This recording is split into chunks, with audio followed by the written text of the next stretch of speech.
Hey there, welcome back to another video. This time around, it is my review of the 2024 film Deadpool and Wolverine. Now, I know I'm a bit late when it comes to sharing my thoughts on this.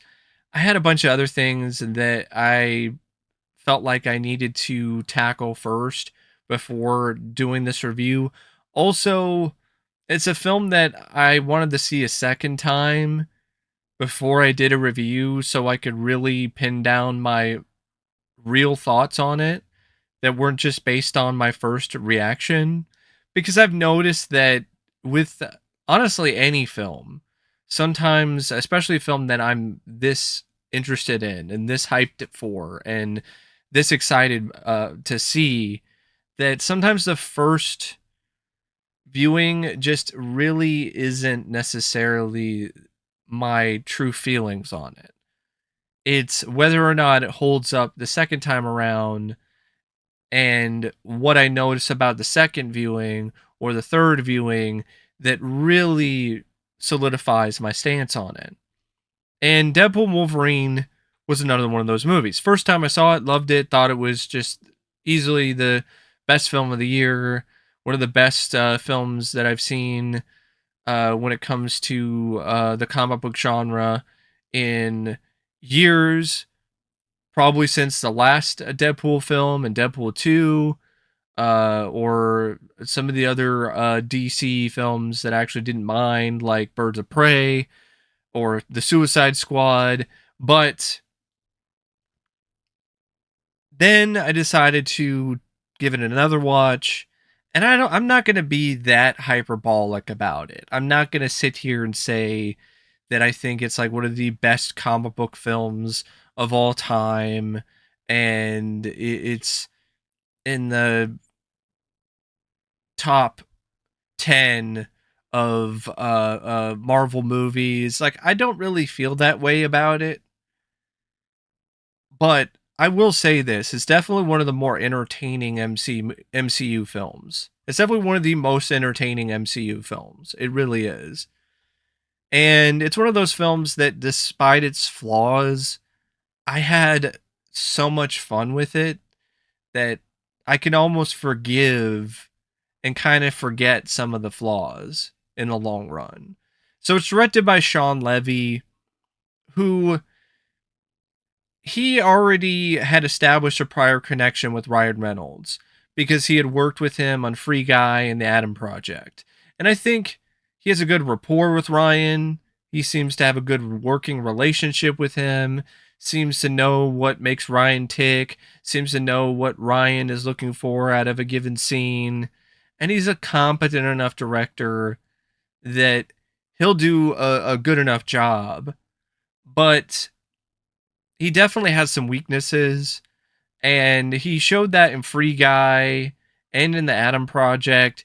He's just not the best guy when it comes to directing action sequences. It's not like he's entirely abysmal.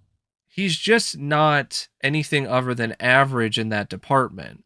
So when you have a big film like this, with all of this build up and all of this hype, and a movie that has the cast that it does and the concept that it does, to have a director who can't get the most out of that is a little bit of a letdown. But the fact that Shawn was just so passionate and just so full of energy and just love for this movie is something that I do appreciate.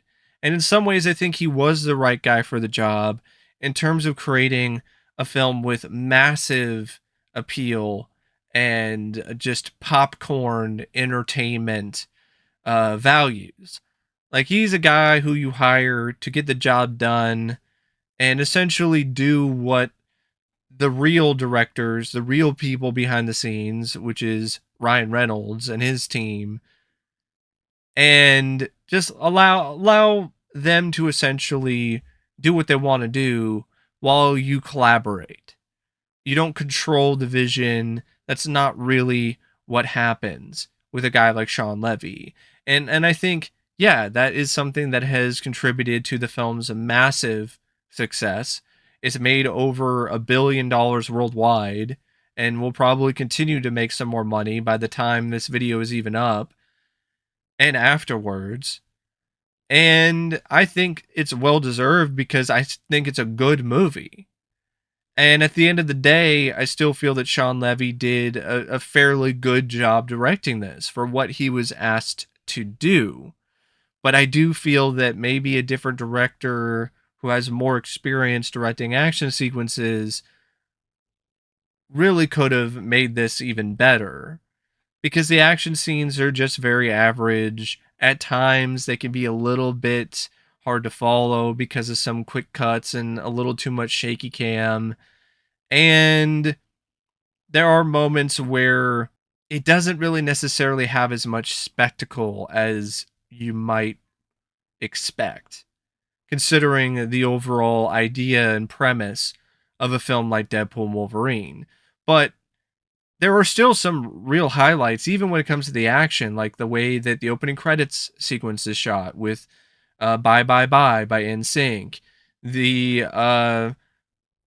car fight between Deadpool and Wolverine, and some of the other individual moments with some of the other characters, like Blade and so on and so forth. But there are moments where, Gambit, for instance, some of his action can be a bit hard to follow. Same thing goes for Elektra and X-23 when it comes to their sequences in the film.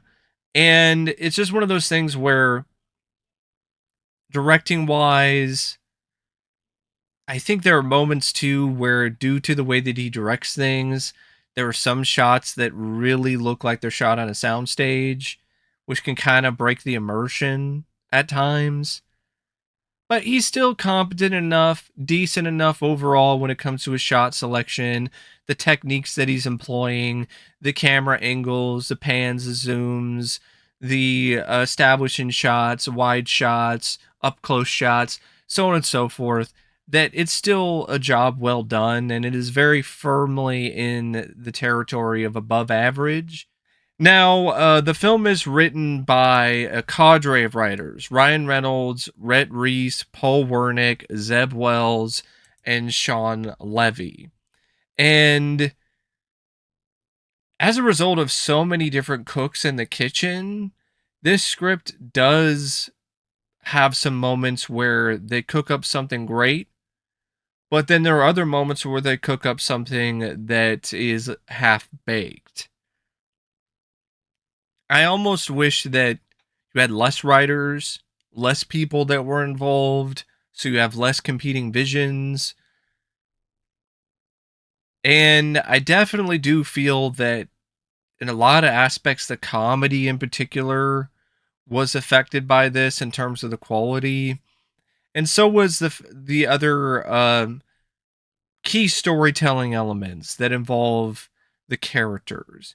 Because of the fact that there's so many different characters and so many different things you have to do with this in terms of establishing Deadpool's entry into the MCU, establishing this new Wolverine and why he let his world down and why he's the worst one, and his path to redemption, establishing the villain and Cassandra Nova and what her motivations are and her backstory, and also establishing the stuff involving the Fox cinematic universe and the Void, and bringing in the TVA and bringing in audience members who hadn't seen Loki up to speed with the TVA and the timeline and all of that. So, because of having to do all of those things, it leads to certain characters like Cassandra Nova not really being as strong as they should be.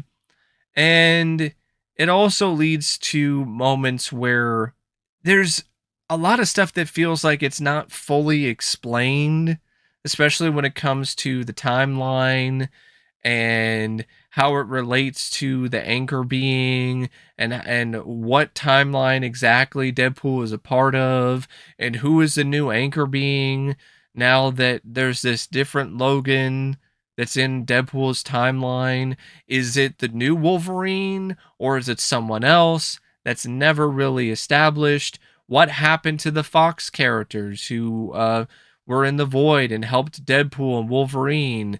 Uh, did they just stay in the void? Did they disappear?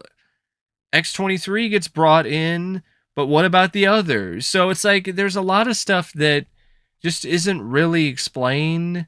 And I think in large part it's due to the fact that they only had so much time to work with. And that's why you don't have a lot of extra focus on Dopinder and Deadpool's other pals. Because if you did that, then you'd invest and devote even more time to a film that already has a screenplay that's crammed to the gills to begin with. And I definitely feel that the writer strike affected the quality of the comedy because when they were shooting this, the writer strike, I think, started, or they were shooting, and then in the middle of shooting, the writer strike happened. So then they weren't able to do as much improv. They weren't able to really hone the comedy as much. So a lot of stuff they might have had to have done in post, and you could kind of tell that there's some ADR at times in terms of Deadpool saying a certain line here or there. And this is also one of those screenplays where the tone in terms of the comedy, it just feels different to what the comedy was in the first two Deadpool films. It has this more Rick and Morty sort of vibe, and at times that pays off, at other times, not so much. So I definitely feel comedy wise, due to the writer strike and due to all these different writers working on this, the comedy at times can be very hit and miss. And there's a lot of meta stuff that I think is going to go completely over certain audiences' heads. Like this stuff that's referencing Age of Apocalypse Wolverine or comic accurate Wolverine.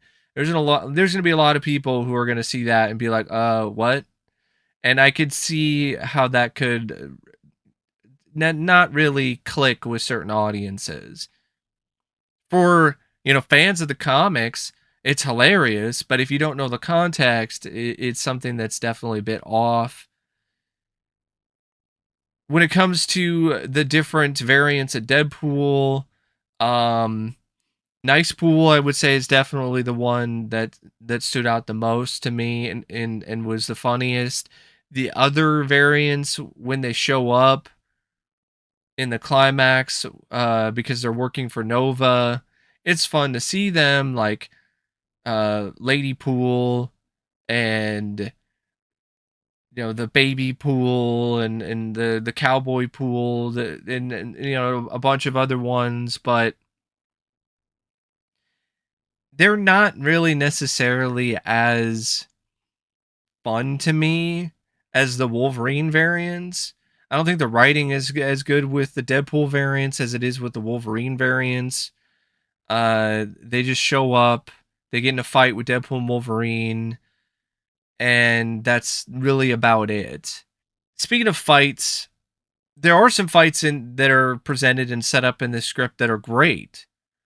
The car fight, for instance, was hilarious, but the initial fight between Deadpool and Wolverine wasn't really as exciting and as crazy as Deadpool himself was hyping it up to be. And the fight between Wolverine and Sabretooth was an absolute joke. And there's a lot of that approach when it comes to this script, with just trying to play around with conventions. Like, for instance, with what happened with Johnny Storm, it's effective when you think it might be Captain America, but then it's Johnny Storm from Fantastic Four.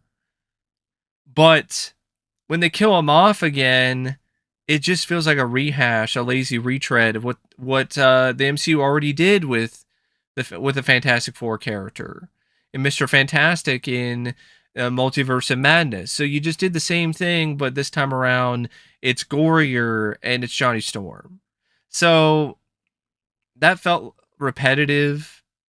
But there's other bits involving the Fox characters, though, that was actually creative and inventive, like how they incorporated Elektra and X-23, how they used Gambit. Like the Gambit cameo was great. That was hilarious. I would say the scenes with Gambit are some of the funniest scenes in the entire film and some of the funniest moments in the script. I don't know if Channing Tatum improvised the lines or what, but the lines that they gave him were howlers. They were really funny. And there's other moments involving Wolverine, for instance, with his signature anger and his just total I don't give a fuck attitude that were also genuinely hilarious. The rant in the car when he dresses down Wade is gold. And even Wade's antics and even his commentary in that scene is gold. They call me the Merc with a mouth. They don't call me Truthful Timmy, the blowjob queen of Saxatoon. you know, so there are some gems when it comes to the dialogue. But there's a lot of stuff though, dialogue wise, that isn't as funny as it could be. And I'm really wondering if that really has to do with the writer strike and the limitations with that. But the meta humor, I think, is definitely the strongest suit here. The MCU jokes are great. It was really nice to hear Marvel allowing Ryan Reynolds and company to verbally put on the SmackDown. Like that was very cathartic to have the bit where Deadpool rants about the multiverses and how tiresome it is and other aspects of the MCU. So that was very refreshing, and I was honestly pleasantly surprised that Disney actually allowed Ryan and his writers to go that far with it. And the script and the story was so much better for that. And I love the opening. It's just absolutely a pure desecration of Logan and Logan's corpse, but it's done in a way that's just so pure Deadpool that I thought it was amazing. And I just admired the balls of the entire sequence. But I would have liked to have seen even more ballsy scenes like that in terms of the action. Like some of the stuff involving Deadpool and Wolverine, like more gore, more balls to the wall craziness with limbs flying and heads getting cut off. Like that is something that is a letdown because you don't really get that. And the multiverse or the different variants of Deadpool seem like you were going to have that opportunity, but then that doesn't happen. And the villain, while I do appreciate that they make this villain into someone who is willing to turn people into a pile of bones and skin and flesh with the flick of her finger, and she's crazy and somewhat unpredictable at times and is embracing the craziness to the point where she's saying things like, I'm going to flick my bean to the Enya box set. I like that, but there's not enough of that either to make this villain really stand out. And the amount of depth that they try to provide to this villain is very minimal. So that's another reason why the villain doesn't really come across like anything that strong or anything that is really that memorable, despite the best efforts of Emma Corin, who played the character of Cassandra Nova. And also, you never really felt like she was that much of a threat to Deadpool and Wolverine, despite the things that she was doing or the things that she did. And the whole timeline stuff and her whole plan about making everything but the void be the only thing that exists was just kind of trite.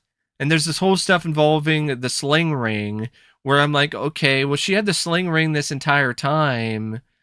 Why do they have to do the whole thing where they put the helmet on her, they take out the Juggernaut and then take her powers away so that she can open up a portal, but she can't open up the portal because she has a helmet on. So why did you do this whole thing where, oh, you have to get her to take the helmet off and trust her when she has a sling ring the entire time? It was like, you don't need to have psychic powers, if I remember correctly, to work the sling ring. So it's one of those things where that wasn't very well executed writing wise.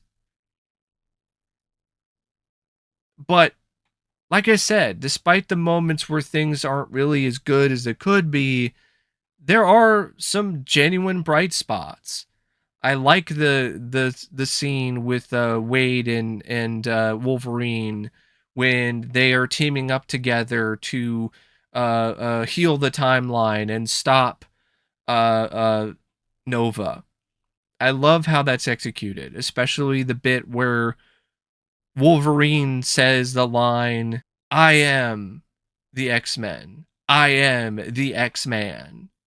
When he's coming to terms with his place in this world, and he's fully completing his redemption arc because he let his team down and it caused them to all die, and that's something that's haunted him and burdened him for so long. And for him to have that moment where he's talking about how he finally understands and he's finally proud of the suit that he's wearing and he's proud of being an X-Man. Like, that's a really great moment. You also have the stuff with Wade, and him being the hero and him mattering. And I like that whole a part of the script that is all about Wade and Wolverine mattering and meaning something in whatever timeline or whatever world that they're a part of. Didn't need to have Vanessa be broken up with Wade, though, in order to make that something that sticks. That was another writing choice that I felt was a little questionable. Thankfully, though, they do get back together by the end, but it just felt like that wasn't really a necessary bit of drama that the script really needed. It's just more about the ride, more about the journey. It's more about the two uh, characters and Wolverine and Deadpool teaming up. And yes, that's really what the best parts of this film are. It's the duo of Wolverine and Deadpool, and they're very dynamic. And the script does a good job in terms of giving them moments to shine, either individually or as a team. So it's definitely a crowd pleaser, and definitely is very effective overall when it comes to those two characters and the scenes with one another. And that's a big reason why I like the film as much as I do, is because of how well those scenes are executed. But a lot of the other stuff around them is not as executed as effectively. So it's just one of those things where the script at moments it really is great, but at other moments it falters. Now, one thing about Deadpool and Wolverine that couldn't have been done any better is the casting. I mean, you got, of course, Ryan Reynolds, who comes back to play the role that he was born to play as Wade Wilson, Deadpool. And just like the previous two films, he is an absolute blast to watch. So much fun to watch him play this character. He's just so charismatic, so effortlessly funny. And even though some of the jokes don't land, his enthusiasm and just love for this character is just something that just makes every scene with Deadpool still immensely entertaining to watch. Even though, like I said, there are more jokes with Deadpool that don't land in this versus the other two Deadpool films. But Ryan, he's so game and he puts so much into it, puts so much heart and so much passion into his performance that even the jokes that don't land or fall flat, they're still things that you can deal with.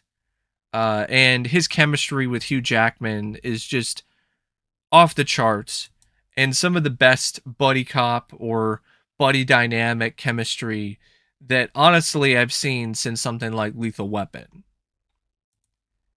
And Hugh Jackman, he was fantastic as Logan and Wolverine.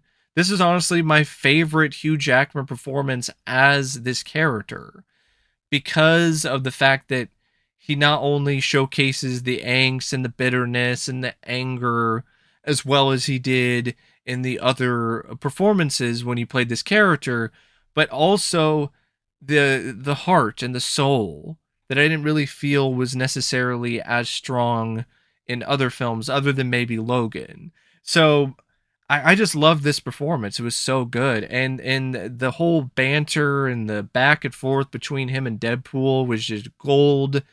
And the inherent chemistry that Hugh has with Ryan was just so special to see. The two of them are really close friends in real life, and it shows in every scene that they're in. It's like you're watching two best friends just have at it, and it's an absolute treat. It's so much fun to watch. And Emma Corrin as Cassandra Nova, it's not her fault that the script didn't do that much with her character. I love that she's ruthless. I love that she's crazy and has a mean streak and she's willing to have a sense of humor. I love that she's clearly having fun playing the role, but I just wish that her character was given more to do and was given more depth. But when it comes to the performance, it's not a bad performance at all. Emma does the best she possibly can with whatever she has to work with. And I think for the most part, it's pretty solid. The rest of the cast, I mean, Morena Baccarin, she's back as Vanessa, but she's not really in it that much, so there's not much to say. But the performance is fine. Same thing goes for Leslie Uggams as Blind Owl and the few scenes that she has, or that Karen Sony, who's back as Dopinder, Brianna Hildebrand as Negasonic, or of course, Peter, played by Rob Delaney. But you also have Aaron Stanford, who plays Pyro, who played Pyro in the other X-Men films. He's back as Pyro again, which was fun. And you have Matthew Macfadyen, who plays Mr. Paradox.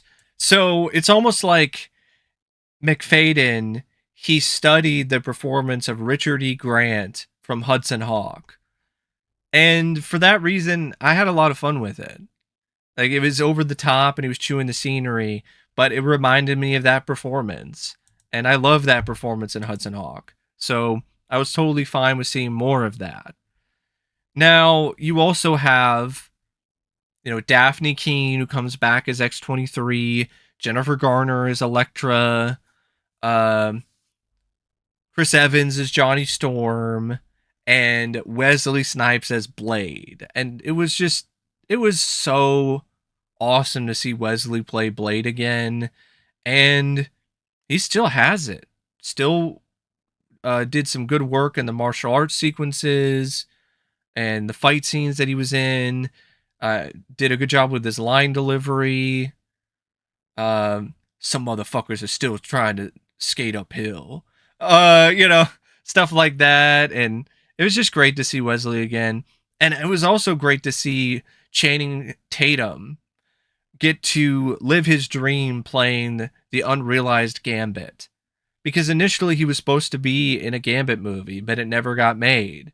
And so this is his opportunity to live his dream and play Gambit. And he stole every scene that he was in. Yeah, the accent was inconsistent, but that's the whole point. And Channing Tatum is just so hilarious in this. And his deadpan is still at the same level as it was in the 21 Jump Street films. It was almost like you had a little bit more of that. Like he was playing a variant of his character from 21 Jump Street if he was playing Gambit. And it was a lot of fun. And I thought he did a great job. And you also have Blake Lively, who voices Lady Pool. And you had Matthew McConaughey, who voiced the Cowboy Pool character. And you also had Blake and Ryan's daughter, who played Kid Pool. So there's some fun little stuff there. I think is it was it Nathan? Yeah, Nathan Fillion was the voice of Headpool. So there's some fun stuff when it comes to the different variants and who voiced them and who played them. Like Lady Pool though was played by a stunt double. It wasn't played by Blake Lively in the suit. But yeah, it was nice to see some of these old familiar faces, and it was definitely a film that, in my opinion, for the kind of movie that it is, the performances across the board were definitely uh, good. It wasn't one of those movies where you look at it, you're like, oh man, like the acting is bad, or one particular actor or actress really didn't do the best job. Now, when it comes to other aspects of the film, like the cinematography by George Richmond and the editing by Dean Zimmerman and Shane Reed, it's good. It's kind of your typical sort of MCU kind of movie, though, but it's fine in that front. Definitely at its best when it comes to sequences like the opening credits, which I felt was just insane and just immensely entertaining and well done. I want to take the time here to give a shout out to the costume designer or the team of costume designers who worked on this film because their work is excellent. Top notch, tremendous work on all the different variants of Wolverine's costume, Deadpool's costumes, or the different variants of Deadpool, Gambit, the other Fox characters. Just a really amazing job. The Wolverine suit was worth the wait and then some. It looked so good. The yellow and blue suit with the mask, it just looked amazing. And I also want to give a special shout out to the production design and the art direction, which was also amazing in its own right. So, those particular technical elements of the film were genuinely stunning. And the music by Rob Simonson, I'm not really a huge fan of the score. There's this repeated score that happens throughout the movie that's like a techno riff with a meow, and I just didn't care for it.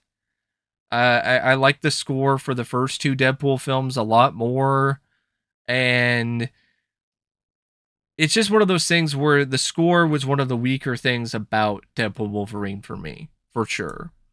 But the song choices definitely were not. In particular, Madonna's Like a Prayer was just utilized to sheer perfection in this movie, and especially when it comes to the scene at the end when Wolverine and Deadpool are healing the timeline. That usage of Like a Prayer was amazing. It gave me chills. It legitimately did. And that song was used in the film because Ryan Reynolds campaigned hard for it to the point where he even went to Madonna's house to ask her for permission and showed a rough cut of the film or the scene that he had in mind. And Madonna herself provided some advice that was actually used in the movie when it comes to how Like a Prayer was utilized in the film. So I thought that was really cool. So yeah, I loved how Like a Prayer was utilized in the film, but I also loved, of course, Bye Bye Bye by NSYNC, which was a really fun callback to, I think it was X2, where Pyro turned on the radio in one scene, and Bye Bye Bye was playing, and Wolverine like had this look of disgust and then turned it off. So it was pretty funny that they used that in the opening credits when Deadpool was using the corpse of Wolverine to take out all these TVA agents. Um, I liked the song Slash by Starry Kids. Lady in Red by Krista Berg. It was fun to hear that. Um, I'm With You by Avril Lavigne. The Greatest Show from The Greatest Showman. You're the One That I Want from Grease that played during the car fight scene. Like, I will never hear that song the same way again after watching this movie. Uh, Make Me Lose Control by Eric Carmen. So yeah, you got stuff like The Power of Love by Huey Lewis and the News, which is a fun song choice when Deadpool is going through all these different timelines trying to find Wolverine, and then Good Riddance, Time of Your Life by Green Day, that was used for the end credits with all the different blooper reels and different clips from the Fox Marvel movies, which acted as a love letter, as a goodbye to that era of Marvel, which was sweet. And yeah, overall, like I do feel a lot of the songs that were used for the film were used very well. So it's another soundtrack that has a lot of bangers and is a lot of fun. And overall, the film is fun. It's a fun movie. It's a another fun romp with Deadpool and pals. But this time around, he gets to partner up with Wolverine, and it's definitely something though that I don't think necessarily has the same sharpness, the same edge, the same wit, or really the same overall satisfaction as something like Deadpool or Deadpool 2. Out of the three films, I personally would say this is probably the weakest one. But it's still fun, it's still entertaining, it's still got an engaging enough plot, and it's still absolutely 100% worth your while. It doesn't really necessarily, by the end, make me go, let's fucking go, like it does for other people, but I still enjoyed it quite a bit. I would still say it's one of the best films that I've seen this year, for sure. And it is absolutely one of the better MCU films that has come out in the past decade or so. That's not saying much since the level of quality when it comes to a lot of these MCU films has been pretty poor. But anyway, that's just my thoughts on Deadpool and Wolverine. And as always, thanks for watching, and I'll see you later. See ya.